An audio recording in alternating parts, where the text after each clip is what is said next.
All right, everybody, back with another one. Today, we're going to take a look at the recent Iran bombings that Trump just authorized. And I think Pete Hegseth basically was the one who initiated them or, got them done.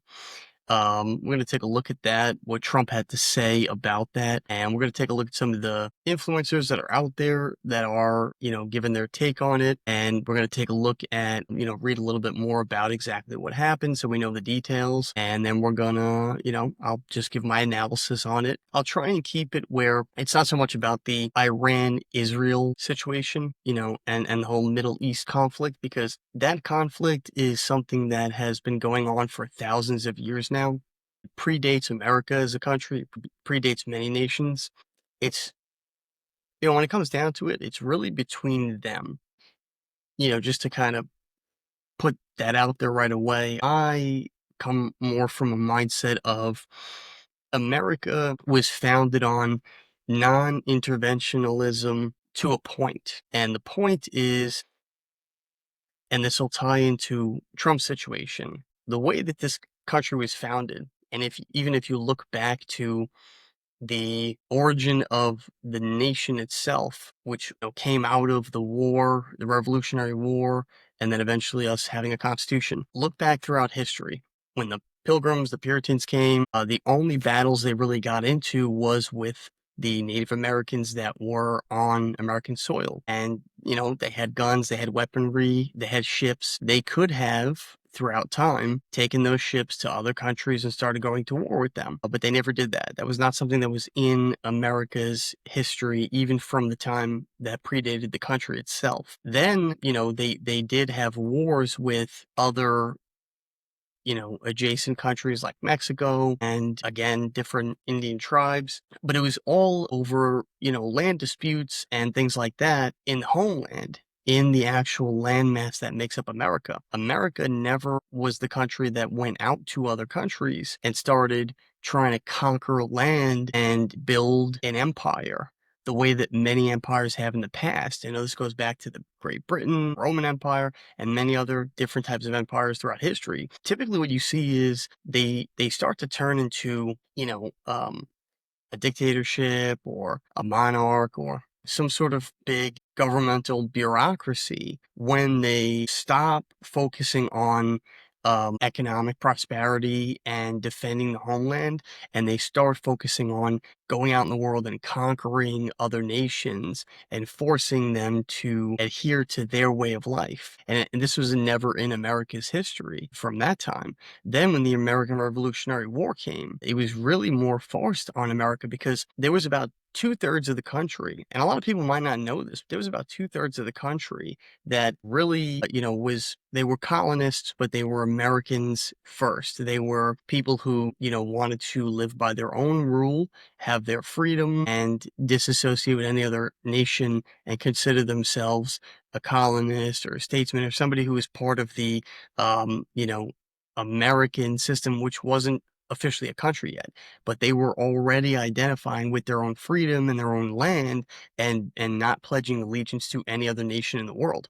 That was two-thirds of the country. The other third of the country pledged their allegiance to Great Britain still, and many of them, they were colonists, they were farmers, they were, regular, blacksmiths and regular workers out in the economy. They were just your average person, but they pledged allegiance to Great Britain still because they saw themselves as a British territory that just happened to be remote from the land of Great Britain. And that's because that had gone back to the origin of when the Pilgrims and those type of people started coming here. Some of them had come from, nations where they were under British rule and they were rejecting it because they wanted their own religious freedom, or they just wanted to be away from any type of monarch or royalty and live in a system where, the people could self-govern, which is eventually what they built. But there were also people who saw that Great Britain had sort of funded a lot of what the infrastructure for America's original foundation was.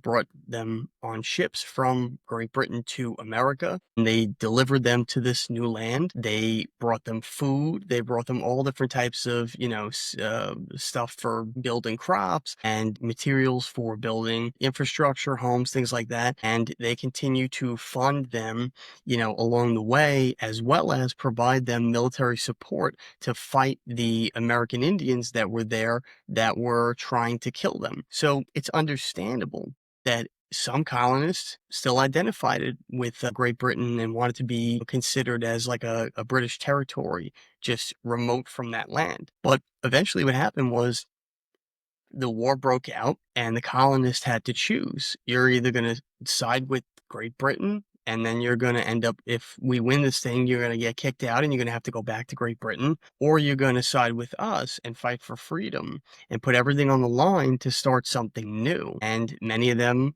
sided with America. And eventually they won the war. They won their freedom and they won their independence, and they built this nation that was all about protecting this freedom, protecting the homeland, and many other things too. But that was the focus of like the uh, war or military strategy. It was never okay. Great, we breed the greatest nation in the world, Great Britain. Now let's go out and let's conquer every other land in the world, and then we will become the world superpower. That was never in the cards. So even though America today is the world superpower, in our heart, in our core, and by God, we were not designed to be that way. We were designed to have freedom, be a Christian nation, and to be the light unto the world, be the example to the rest of the world as to how a country is supposed to be run. And God allowed that and blessed this nation with freedom and self-governance. But the rule was,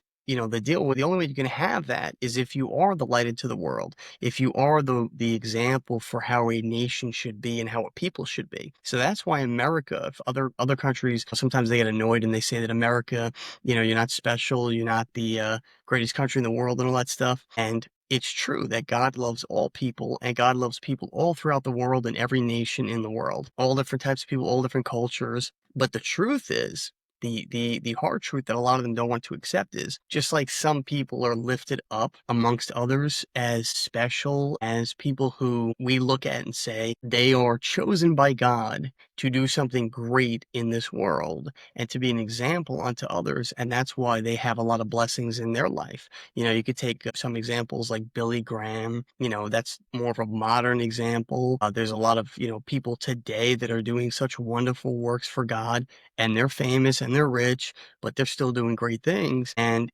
it's because God is blessing them since they're doing great things. A lot of foreign nations, they're having a hard time, comprehending this. But the truth is, America was blessed for so many generations because we were the example of how to be in this world. And, God ultimately blessed us with freedom. And the goal was to continue that path and build a great nation, but always make sure you keep God at the core, at the center. And when we started drifting away from God is when things got out of hand. So if you look throughout history, the 1700s, the 1800s, we never once really went to shipped off people to another nation to go fight a war in their land. We pretty much fought the wars on our land and had people come to us. And it was always about defending America. So Americans fought in those wars because they had no choice. People kept trying to conquer them or kept trying to, crush out what God was building. And really it comes down to the devil was doing this. He wanted to foil God's plan, which never works because the devil loses in the end and he's already lost. But, basically other cultures, other nations wanted to stop this thing that God was building, and it didn't work time and time again. And then the Civil War came and we fought each other. And I think that was a major turning point for this nation where we were getting away from God in many ways, and we were starting to lose our blessings. And then it came down to we had to make some hard choices as to what the future of the nation would be. But then after the Civil War, there was actually a long period, decades of economic prosperity. Americans were doing great and things were wonderful. And there were no wars for a while. I mean, there were some small wars, but not many. And it wasn't until World War One that America really got into going out into the world and World War One, World War Two, that whole situation, because it's kind of the same thing, just piggybacked on the other, going out into the world and fighting battles in other nations. But the thing was, America was forced into that war. We didn't want to be in the war. And we ultimately ended up being the reason that the world won the war against Germany and against Hitler and the other, members of the allies to Hitler. We won that war for the world and then ended up, moving us into a time where we had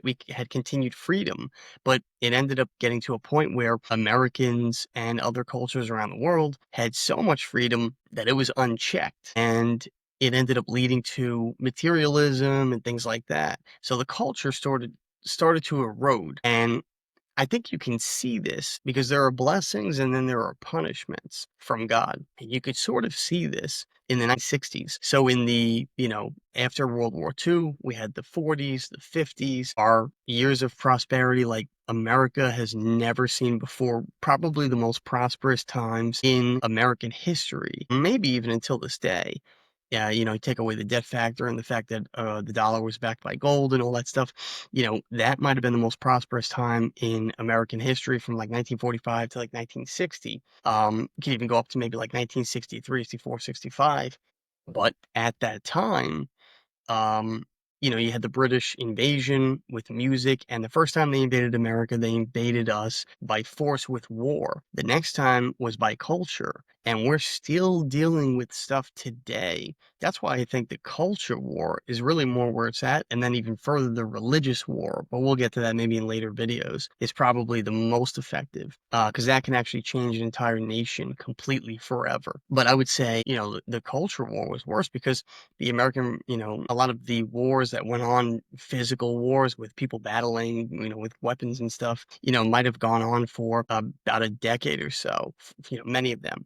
The average is probably like 8 years or maybe less if you take all the wars combined. And I don't really know, don't quote me on that. I'm just spitballing in my mind as to what that might be, but it's probably less than 10 years. The cultural effects of the British invasion in the 1960s are still wreaking havoc on this nation today, over 60 years later. So that has been even more effective. But by this time, Britain had crumbled. It was really more of an invasion of culture from the West, the East onto the West. And, basically trying to change the West into the East and have them fall the same way that the East fell. And that's a much longer topic that I'll probably go into in later videos and really dive deep into this whole thing because I've been talking about it for a little bit, but there's so much to unpack.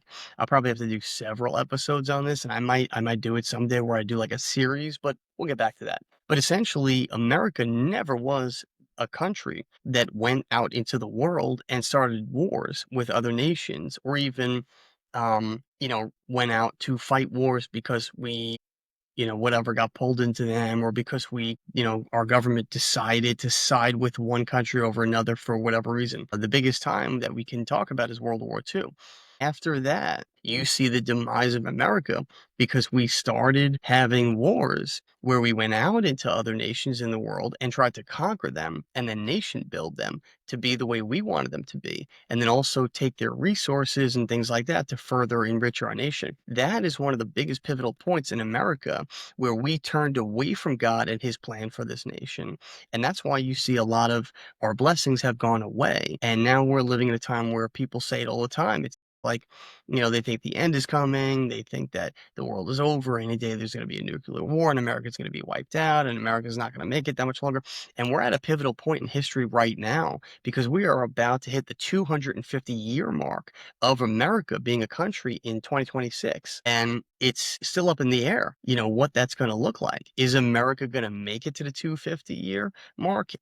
Or are we going to, fall victim to a collapse like many great empires have in the past because the people ruined it and they went away from God. I think that's a pivotal point as to where we are right now. And that's why you see a lot of this stuff happening. It's a shifting time in history. Is America going to go forward to be the greatest nation in the world and continue to fulfill God's purpose for it? Or is it going to begin to fall away and crumble like every other big empire in the past because they did the same thing? So I think that's where we are at right now. But look at post-World War II. You had Korea. That was a war we should not have gotten into. You had Vietnam. That was probably the worst war in the history of America and possibly even, much of the modern world. I won't go back all throughout history, but at least the last 300 years.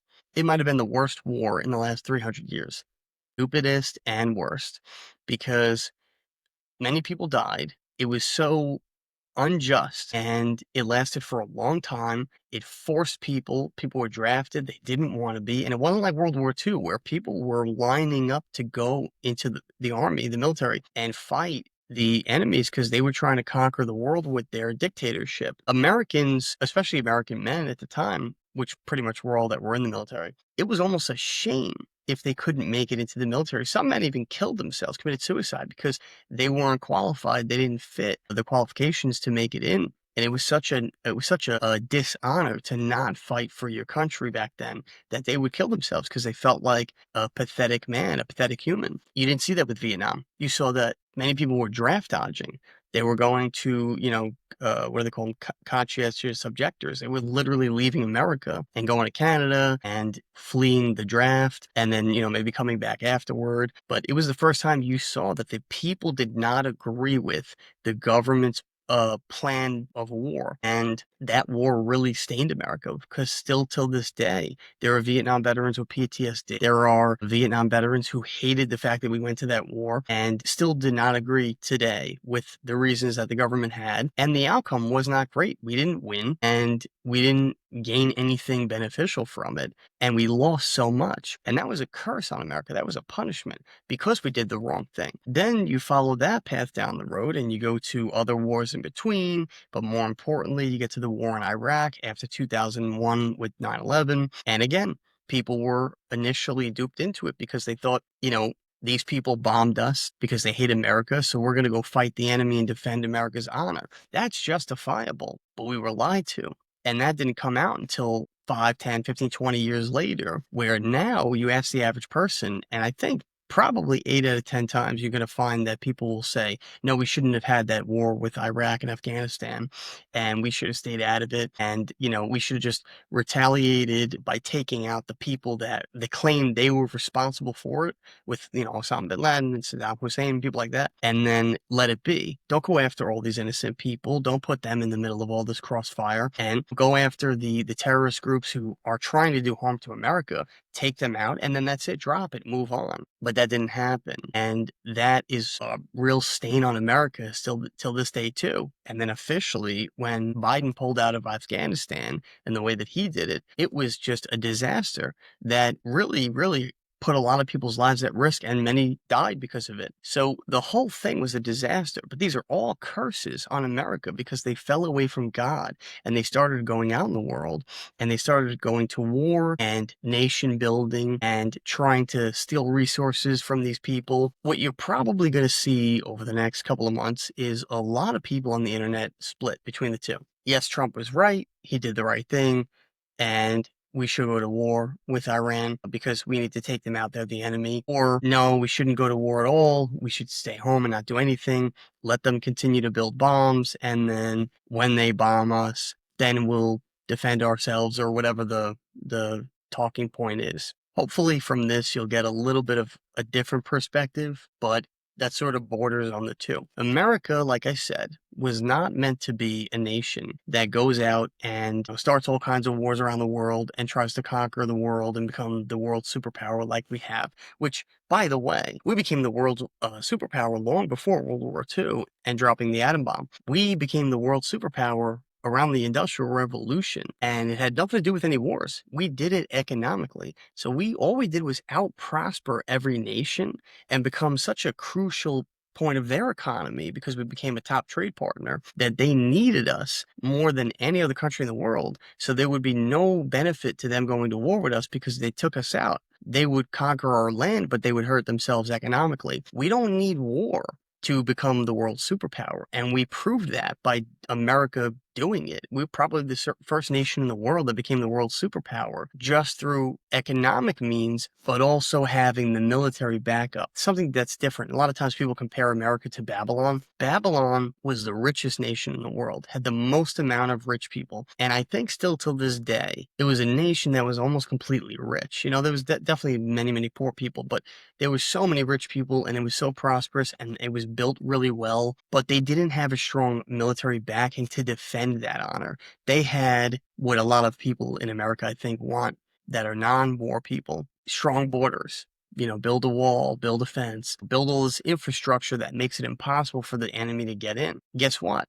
Babylon did that, but it didn't work. Eventually, other nations stormed their borders, got in, and conquered them, and Babylon fell. You cannot just defend. You can't only be in a defense mode forever. You have to also attack if the time calls for it. That's why it says in the Bible there's a time for everything, and then it kind of breaks down all this stuff. And one of the things it says is war. There is a time for war, and war is there for if the enemy, because there always is an enemy, there's the people who stand with God, and then there's the people who don't. That is how it will always be throughout history, in the past, in the present, and in the future. God is on one side of a war or another. Now, he might be on both at times, and he might be on one side, but only a little bit, where he doesn't really want that happening, but he does have to lead his people in one way in order to have a certain outcome. But pretty much, especially in this situation, God is on one side and not on the other. Sometimes you don't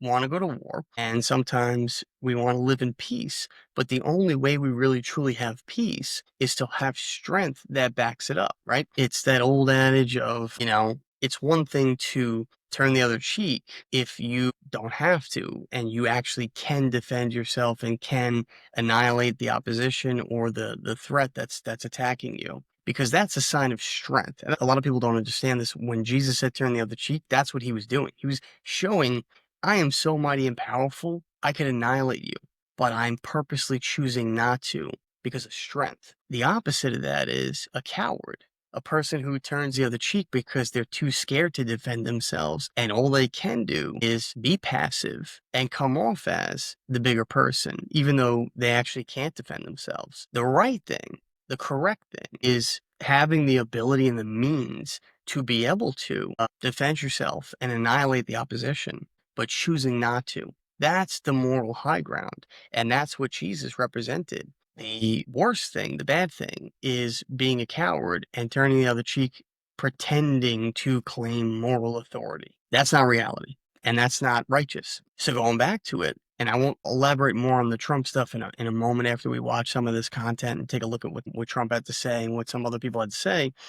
We'll do some commentary in between. But sometimes in life, and always really, you have to have both. You have to have the border. You have to have the defenses. You have to have the infrastructure that lets everybody know, keep out. We don't want any trouble, but don't push us. Because if we have to get involved, we will. And then we're going to put an end to this for good. You know, it's like watching like a Jackie Chan movie where he would always be like, I don't want any trouble. And then he'd beat the crap out of the guy. It's like that. It's like, you got to have the strength and the endurance and the ability to take them out, but keep yourself calm, keep yourself composed, and save the violence as a last resort, an absolute last resort after you've tried everything. Because at the end of the day, you know, there are people that are going to do bad things because they have evil ambitions. They want to control the world. They want to conquer everybody. They want to make everybody live by their rule of law. And that happens with certain cultures and religions in this world. And some of them that are that way are growing very rapidly across the world. And that doesn't come from God, by the way.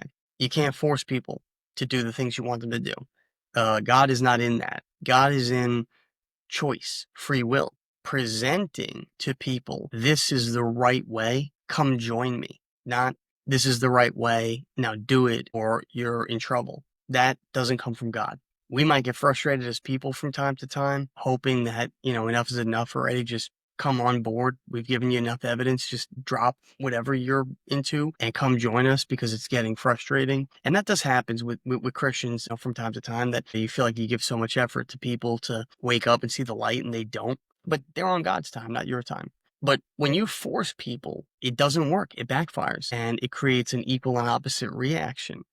There may be a time of slavery where people gave in and they have no choice, they got conquered. But eventually, your day is coming. You will be overthrown and you will lose in the end, essentially. We'll put a pin in it there and take a look at some of this stuff now. I just wanted to break that down a little bit to give context to what some of the stuff that we're going to talk about today, because I think it's important for people to understand that there is a right and wrong. And sometimes there is just a best decision. Out of all the decisions on the table, you have to choose one. You got to choose the one that has the highest probability of being the best. And in many regards, that can mean different things in different situations. But in this situation, it would mean the best result with the least amount of casualties. So let's take a look at what Trump has to say now, and then we'll learn a little bit more about what happened, and then I'll add some more to this. Our objective was the destruction of Iran's nuclear enrichment capacity and a stop to the nuclear threat posed by the world's #1 state sponsor of terror. Tonight, I can report to the world that the strikes were a spectacular military success. Iran's key nuclear enrichment facilities have been completely and totally obliterated. Iran, the bully of the Middle East, must now make peace. If they do not, future attacks will be far greater and a lot easier. For 40 years, Iran has been saying death to America, death to Israel. They have been killing our people, blowing off their arms, blowing off their legs with roadside bombs. That was their specialty. We lost over 1,000 people, and hundreds of thousands throughout the Middle East and around the world have died as a direct result of their hate. In particular, so many were killed by their general, Qasem Soleimani. I decided a long time ago that I would not let this happen. It will not continue. I want to thank and congratulate Prime Minister Bibi Netanyahu. We worked as a team like perhaps no team has ever worked before. And we've gone a long way to erasing this horrible threat to Israel. I want to thank the Israeli military for the wonderful job they've done. And most importantly, I want to congratulate the great American patriots who flew those magnificent machines tonight, and all of the United States military on an operation the likes of which the world has not seen in many, many decades. Hopefully, we will no longer need their services in this capacity. I hope that's so. I also want to congratulate the chairman of the Joint Chiefs of Staff, General Dan Raisin-Kane, spectacular general, and all of the brilliant military minds involved in this attack. Either peace or there will be tragedy for Iran far greater than we have witnessed over the last 8 days. Remember, there are many targets left. Tonight's was the most difficult of them all, by far, and perhaps the most lethal. But if peace does not come quickly, we will go after those other targets with precision, speed, and skill.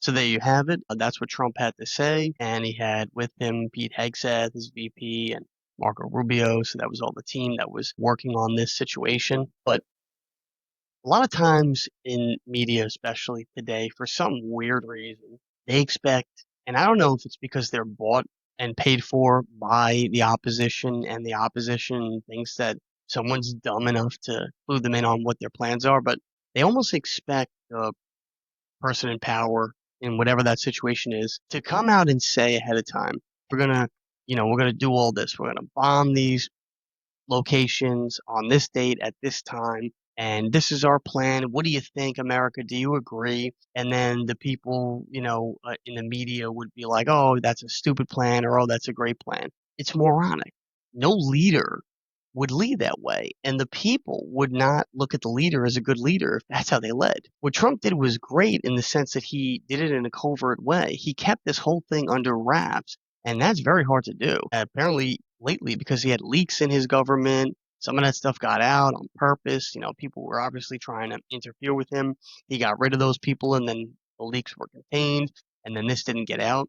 They pulled off a successful mission, didn't make themselves look like fools or America. They showed up brute strength again to the rest of the Western, Middle Eastern world. And they reminded everybody that we are the greatest nation, that we are the most powerful, that our weapons are the most stealth and the most destructive.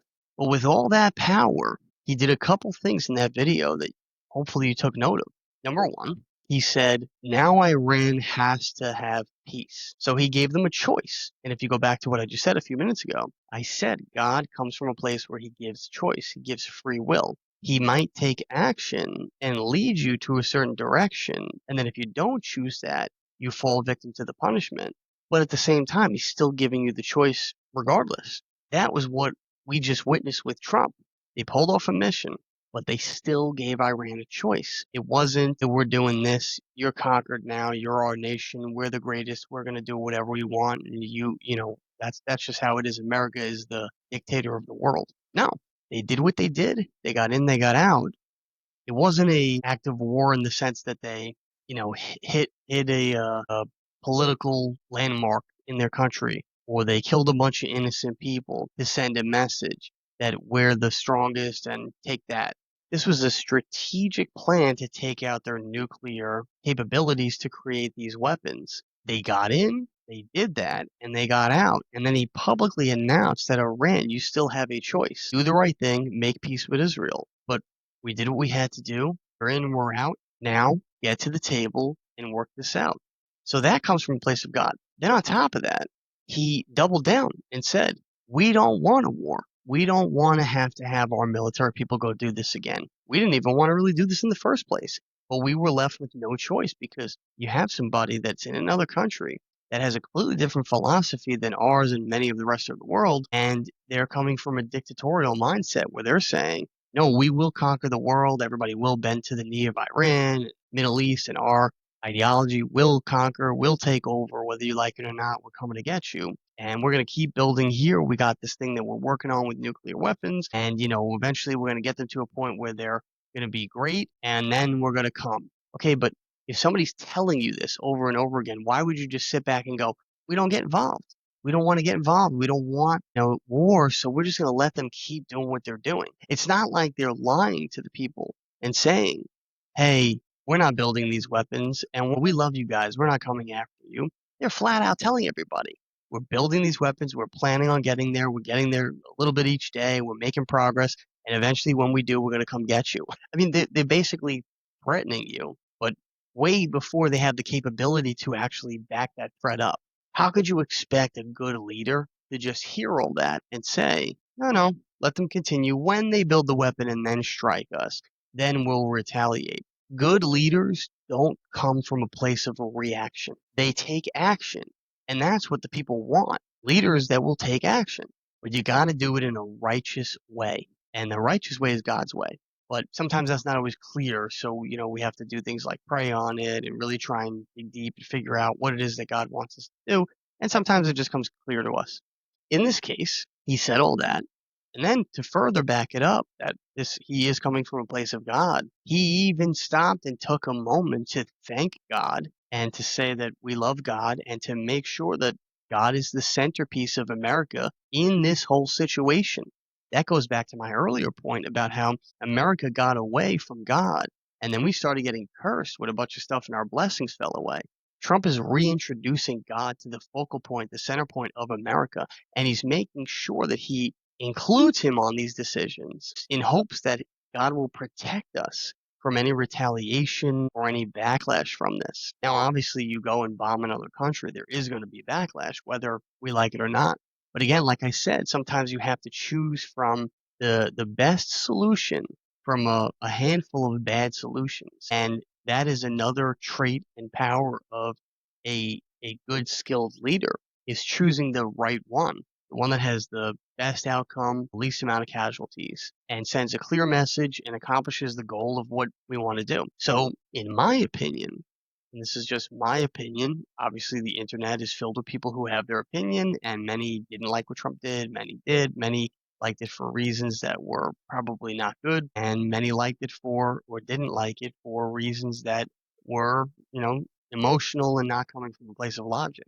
But in my opinion, I would say did what Trump, not only what Trump did was the right thing to do in this moment, it was probably the best of all of the, choices that he could have chosen to do it this way. But on top of that, he handled it the right way. And he also, in a way, he kind of respected the Iranian people by saying it the way that he did.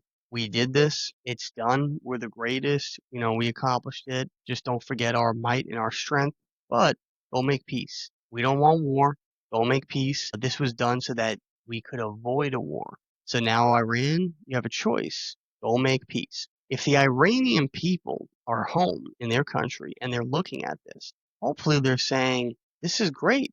We didn't get bombed to a point where now we're going into full on war and we're being dragged into it. We don't want to be, and the Americans are being dragged into it. They don't want to be. Our government was put pressure on by Trump, have to choose the path of peace instead of war. So now you're almost kind of taking the cards out of their hands and saying, well, now you have no choice. So you better pick peace. Because if you keep going down this path, we are going to go to war, but you're going to lose. This was a good decision. A lot of the people that were on the Trump, and it's always funny, man. These people go on the Trump train, off the Trump train. It's all this ridiculous stuff. That's the world of politics, I guess, right? People are very emotional and they don't have long-term thought to be able to see things down the line, play it through, and say, okay, where does this path lead? There have been so many people who have bashed Trump for doing this, saying you're going to start a war with Iran and then they're going to retaliate. And then, I don't know those people, but those people are probably the people that either have never been in a fight or are afraid of fighting or something. But there comes a time where you have to stand up to the bully. And there comes a time where you do have to take the punch and also give the punch because you have to set the record straight and you have to put an end to something that could be way worse. Think about it down to the level of a bully in school. If the kid that gets bullied keeps getting bullied for 2.5 years. Eventually, he's so beaten down, he's either a shell of a human and goes off into life like that and becomes a bad member of society, or he's the kid that gets the gun and comes to school and shoots everybody up. That's not good. You'd rather the kid punch the bully in the face on day one, set the record straight, take a punch him back, beat the crap out of each other, get it out, have peace now, and then say, okay, great. The bully knows now not to mess with that kid. The kid knows I can stand up for myself, and it didn't lead to a way worse situation than just throwing a couple of punches, taking a couple of punches, getting a bloody nose, and going on with your life. That's kind of what this was. It was a quick fight with a bully just to let them know, don't mess around with us, and we won't mess around with you. We just want peace, so have peace. Figure out how to get to a place of peace, and that's it.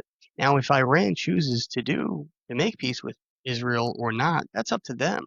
America should not go in now and keep bombing Iran until, they capitulate.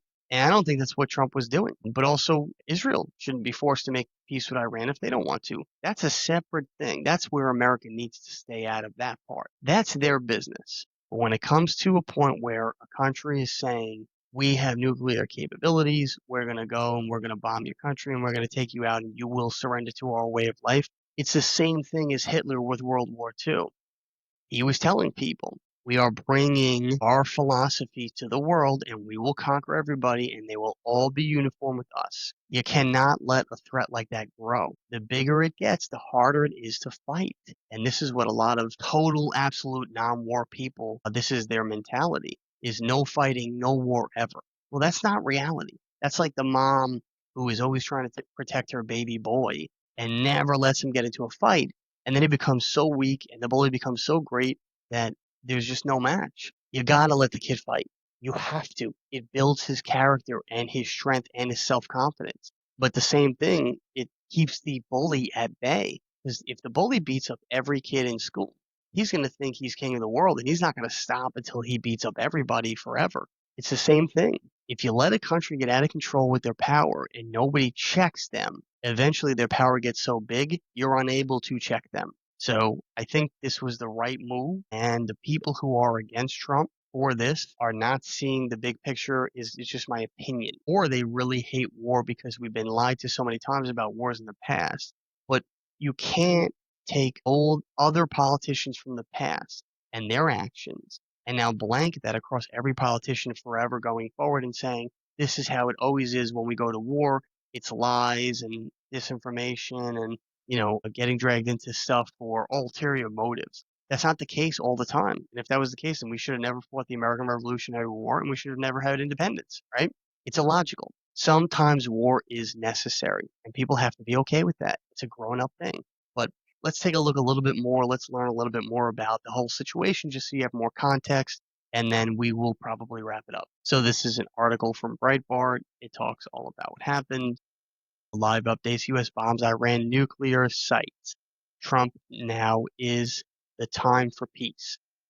Going back to what he said. So they did just bomb nuclear sites. They didn't kill innocent civilians, and they didn't start a war in the traditional sense. President Trump announced Saturday evening that the U.S. had bombed three nuclear sites in Iran and that he would be addressing the nation at 10 p.m. Eastern Time. He called Iran to seek peace, which we saw. So this was his actual tweet. We have completed our very successful attack on nuclear sites. Iran, follow. Iran, including Fordow, Natanz, and Esfahan. All planes are now outside of Iran airspace. A full payload of bombs was dropped on the primary site, Fordow. All planes are safely on their way home. Congratulations to our great American warriors. There is not another military in the world that could have done this. Now is the time for peace. He even capitalized that. Thank you for your attention to this matter. And you see throughout history, bad leaders who might have done something very similar in that moment, in their mind, their war is on. And they're saying, we struck because we are ready to go to the next step of war, and we are going to annihilate these people. Trump didn't do that. He strategically struck, got in, got out, and said, we want peace. Now we want peace. Let's seek peace, but this had to be done to stop you from getting any bigger and stronger. On Thursday, the White House said Trump had decided to give Iran another 2 weeks to negotiate, in which he expected Iran to agree to give up its nuclear enrichment program in exchange for an end to the war. But that's not true. That was a strategy to throw them off the trail. He was telling them, I'm giving you 2 weeks, and then solidifying how crucial that 2 week period to seek peace would be after this was done. It was a strategy, but you don't give away your plans ahead of time. The U.S. had not been directly involved in Israel's war efforts until Saturday, but he to Israel, had sold arms to Israel, had likely shared intelligence with Israel, and had moved strategic naval and air assets closer to the Middle East. Okay, so they did some stuff to sort of gear up, but that was all expected. That was all sort of to send a message saying, we're ready to get involved in the war if we get dragged into it by Iran, but we're not going to. This was a good way to do this too because it threw them off the trail. They weren't expecting it, and even if they were, there's really nothing they could have done. Iran's response had been defiant, refusing to discuss the future of its nuclear program while under attack. Speaker of the House Mike Johnson applauded Trump's decision, noting that it also sent a message. And that's what he said. Iran has waged war of terror against the United States for 46 years. We could never allow Iran to get nuclear weapons. God bless our brave troops. President Trump made the right call, and the Ayatollah should recall his warning not to target Americans. So that was Tom Cotton, a whole bunch of politicians backed up Trump on this. So yeah, so this is what a lot of them were saying, and I'm not going to go through everyone, but last one I will read is actually Fetterman, because Fetterman is a Democrat. As I've long maintained, this was the correct move by POTUS. So you have a Democrat saying this. Iran is the world's leading sponsor of terrorism and cannot have nuclear capabilities. I'm grateful for and salute the finest military in the world. Isn't it funny how a Democrat politician who all the Democrats typically tend to stick together. Some stray, but none of them ever want to give Trump credit, especially when credit's due. I gotta admit, I'm not a crazy fan of Fetterman, but it takes courage, and especially in the Democrat Party, to say this about Trump and in favor of Trump. So I give him credit for that. Even he can see you can't let the bully get bigger. You have to put a stop to it beforehand, but do it in a way where innocent civilians don't get hurt, and hopefully nobody dies. But if military people die, they signed up for this. Too bad. That's just part of the job. But you do that in a way where it's least amount of casualties as possible, but sends a very clear message and makes it 1,000 times harder for them to further their agenda, so that they have to stay put. They have to come up with a plan to negotiate for peace. And that really is the biggest thing. And Trump ran on this really. His main thing is peace. And sometimes you do have to exhibit peace through strength. We want a world, Americans especially, want a world where there are no wars. Even though the rest of the world thinks that America just loves to go to war, I don't know. Our politicians do, because they're corrupted people. And that's why a lot of them have been getting voted out, and things have been changing, because we live through a history over the last 60, 70 years of crooked, evil people conquering our government, because the people got lazy and they took their eye off God. So they got punished, they got cursed, and their blessings fell away. But this is exactly what we deserved, because we did the wrong thing. And it's really not me and my generation. We're younger, but the older generations, they failed America by, getting lazy, getting caught up in materialism and the things of the world, and they fell away from God, and then bad people got into the government and started doing bad things. These citizens just stood idly by because they didn't want their cushy little lives to get shooken up. Well, you know what? The founders, the revolutionaries, the people who fought for America, they put their lives and their children's lives on the line. They put all of it on the line for freedom and for the right to believe in God, for Christianity to be the predominant religion in this nation. So for us to throw all that away, we deserve what we get. But Americans, for other countries out there in the world, we don't want, the people don't want war. The bad politicians do, because they're evil and they have bad agendas. But the people don't want war. We would love to see a world of peace where, yeah, there's competition, but in more of like an economic way. But a world where everybody gets along for the most part. Nobody really gets killed. And it would be even great to see the Middle East united. And even if they don't unite on philosophy or ideology, unite on peace. That would be wonderful. Now, that's probably very highly unlikely, since this battle has been going on for longer than almost any nation has ever existed. But, I would say that we don't want war, but every once in a while, you got to do something in order to prevent a bigger war down the road. And this is what this was. So we'll look at one more thing. I just want to take a look at the bomb itself, because this is what people are talking about. It's the big thing. The catchy phrase on the social media sphere is the bunker buster bomb. And just for you to see back at home, this is what this looks like. It's just a big bomb that apparently explodes down into the ground like 60 feet or something, and then digs even further and blows down there and goes down as far as their um, nuclear facilities, how deep they are in the ground, into how deep they built them underground.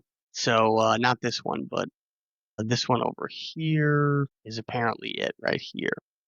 So it's a gigantic missile, and it's called GBU-57A/B MOP, and this is the American Bunker Buster Bomb, and that's what it looks like. 30,000 pounds. Wow. 20.5 foot long, precision guided munition, bunker buster, developed by Boeing, wonderful, an American company, for the United States Air Force, right? And just talks a little bit about the makeup of it. So that's what it looks like. Big bomb goes into the ground, burrows down, explodes, and knocks out all your nuclear capabilities. All right. Well, so that's pretty much it for this video. I'm not going to go into any more, but maybe we'll talk a little bit more about it in the future. But I did see there were many people on social media that were pro-Trump at one point, and then when this happened, they turned on him, And then there were some people like Fetterman who were not for Trump. And then when he did this, made them support him because they realized probably what I've been talking about, that he did this for the right reasons. And it really is clear that he doesn't want war. But sometimes you have to force a person's hand. And especially when somebody has a really bad ideology, it might be hard to convince them with just words. So you have to take a big action to make them see the writing on the wall. But yeah, so that's where we are. And I don't think a lot of people I know are saying online too that there's going to be sleeper cells from Iran and they're in American. They're going to get us. And, will there be some isolated, independent, even possibly staged attacks that, radical terrorists commit on American soil? Yeah, possibly, but that could happen at any time and has happened many times throughout history, especially in America. But with the current administration in office and with the capabilities of the teams that he's built and the technology that we have, I find it highly unlikely that we're going to start seeing people pop up and killing everybody from Iran as a retaliation. But if you ever have time, anytime one of these incidents come up, this always happens. Go back and look at people on social media. There's always doomsday people coming out. Whenever something big happens, they jump online and they say, "This is it. This is what's going to happen now. The world's over and Jesus is coming back tomorrow," and all this like crazy stuff. And they try to fear people, fear monger, whatever. They try to put people in a place of fear as though, you should have no hope. And that does not come from God. God is about hope. Right now, we should just really be in a place of prayer. We did what we did. It's over.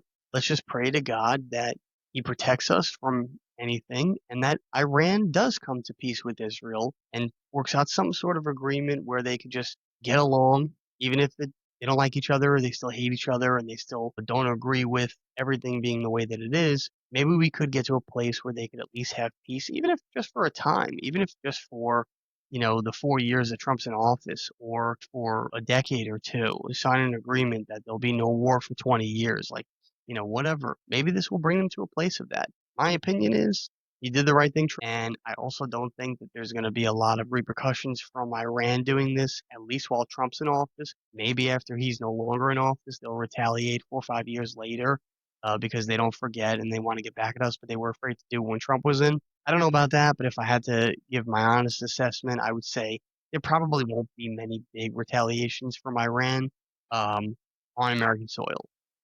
Doesn't mean they won't try things, but I would say there probably won't be many successful. So that's my take. A little different than maybe some of what people are saying. I'm not pro-war. I don't want us to ever go to war. I want it to be a last option, but it still has to be an option. If the world is going to be turned over to, evil dictatorship, turning us all into slaves, then we have to stop that at all costs. And if God is not for freedom, why did he free Moses and the Israelites from Egypt? Why did he free America from Great Britain and give us a nation of freedom and self-governance for the first time in world history that had ever been done? Why did he do all this and set us spiritually free through Christ Jesus? Why did he do all this if he doesn't want us to have freedom? So freedom is what we need, and it is what we want, and it is righteous. We don't want war. We do want freedom, but sometimes you have to fight for your freedom, and sometimes you have to take out the enemy before they become an even bigger enemy. So something that I think we might even learn the lesson from World War II. Many people talk about it now, looking back in hindsight, saying we should have took out Hitler and that whole regime back around World War One, or even even right after World War One, before World War Two, earlier on, before we got to that point, so that we didn't have to go that far and use an atom bomb and all this crazy stuff. So sometimes you live, you learn. Hindsight's 2020, and this might have been a better move because maybe down the road Iran got so big and powerful and strong. Now they became the next, Germany, Hitler, and now it is like a real scary thing that we actually might have to go to a real war. So that's my take. I think he did the right thing. Hope it doesn't lead to an actual war, but something had to be done, and we do have to get to a point of peace. So hopefully this was the best plan. I'll just pray that God protects this nation and helps encourage the people of Iran to push their government towards peace, because this is a great opportunity for that.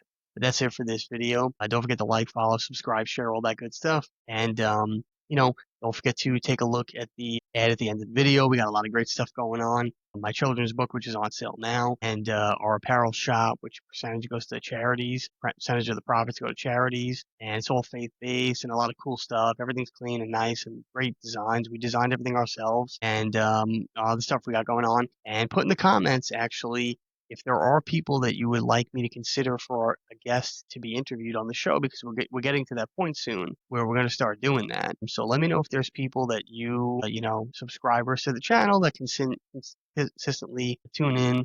You know the channel, you know the vibe. Let me know what people that you think would be a good fit, and I'll take a look and see if they're a right fit for the show. I'll put that in the comments or private message me, whatever works best for you. But that's it for this video. Stay tuned for the next one. All right, everybody, I just want to take a moment to promote my children's book. This is Little Boy Full of Love. That's me on the back.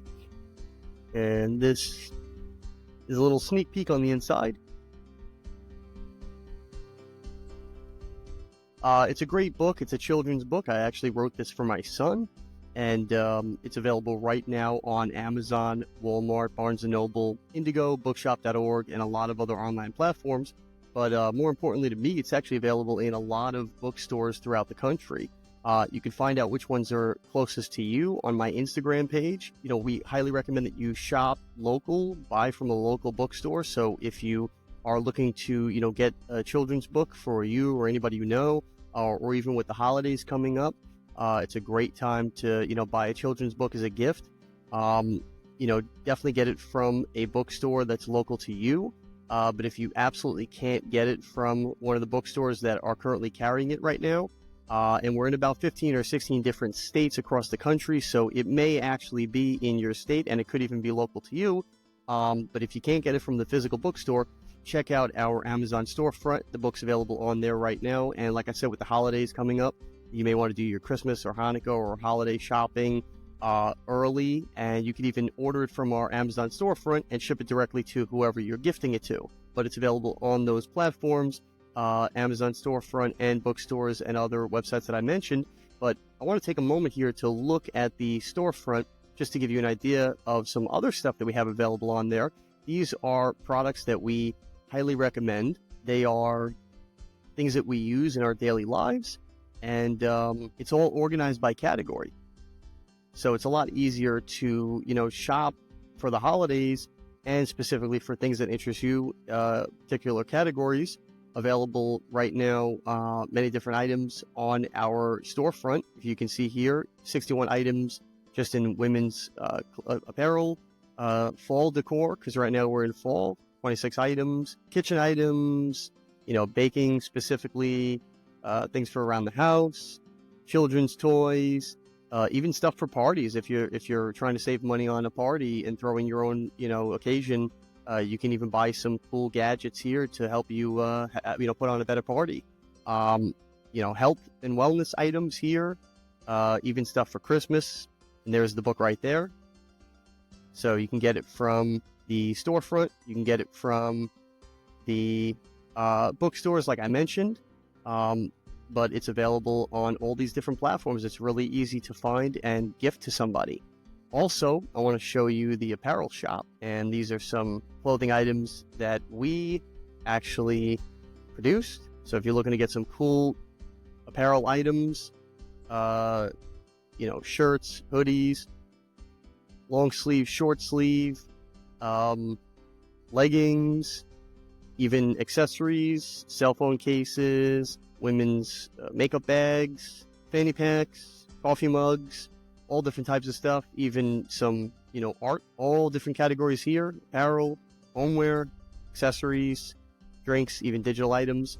It's all on this store, healthybodygoodssoul.com. Anything that pertains to you or somebody that you're looking to get a gift for the holidays. A lot of great designs on here, a lot of cool designs that we actually custom created. Stainless steel water bottles, especially now with the fall and winter. A lot of cool hoodies and long sleeve shirts. This is a really cool one, I think, for women. The original Be Your Soul apparel, that one's actually really popular. People tend to like that. This one's one of my favorites. The free shirt. It's the American flag, and it says free, and that says not property of the United States government. That one's pretty cool.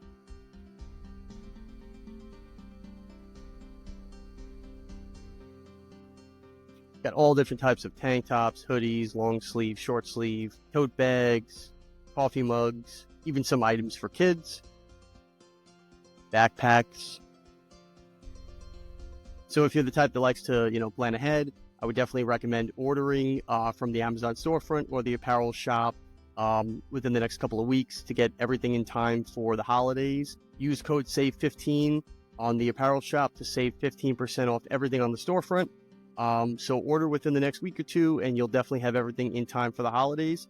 Definitely check out all the links to everything, the Amazon storefront, the book, and the apparel shop in my bio on all my platforms: Rumble, YouTube, Instagram, Spotify. But you can also find them in all the show notes for every episode that I post, and get all your orders in time for the holidays. All right, that's it for this video. Don't forget to like, follow, subscribe, share, all that good stuff. It helps the channel continue to grow. And put in the comments things that you would like me to talk about and make videos on for the future, and I will definitely do my best to do that. Stay tuned for the next one.